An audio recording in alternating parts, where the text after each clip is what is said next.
Devoir de mémoire, unité, paix, dialogue et cohésion nationale. Tels sont les maîtres mots de cette adresse du chef de l'État. Un message à la nation dont le fil d'Ariane s'articule autour du patriotisme, ce dévouement sincère qu'on exprime pour sa patrie et qui se mesure à l'attachement que l'on porte à ses valeurs et à l'engagement déployé pour la servir.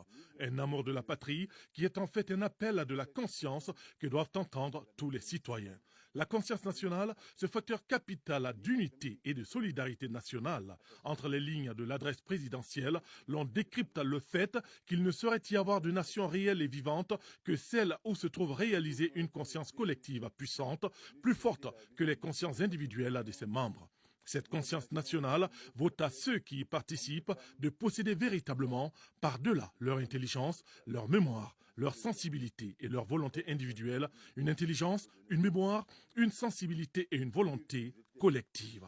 Évoquant l'accord pour la paix et la réconciliation, le président de la République a réaffirmé l'attachement du gouvernement à son application.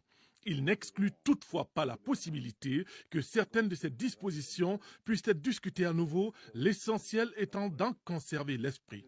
Quid alors des revendications sociales qui ont récemment défrayé la chronique? Si le chef de l'État les comprend, il estime que le recours à la violence comme moyen de revendication des droits ne saurait prospérer sans mettre en péril le contrat social. Pour lui, si la République confère des droits, elle impose également des devoirs dont le premier est la renonciation à la violence comme moyen d'expression.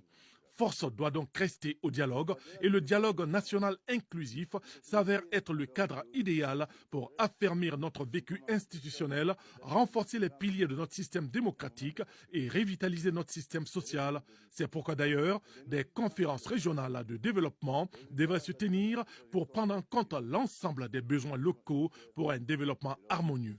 C'est en somme un discours d'unité, d'espérance et de foi en l'avenir du Mali qu'aura tenu le chef de l'État. Qu'Allah bénisse le Mali. Salif Sanogo, décryptage. Et nous ouvrons à présent la page dossier du 22 septembre proposée et réalisée par la rédaction.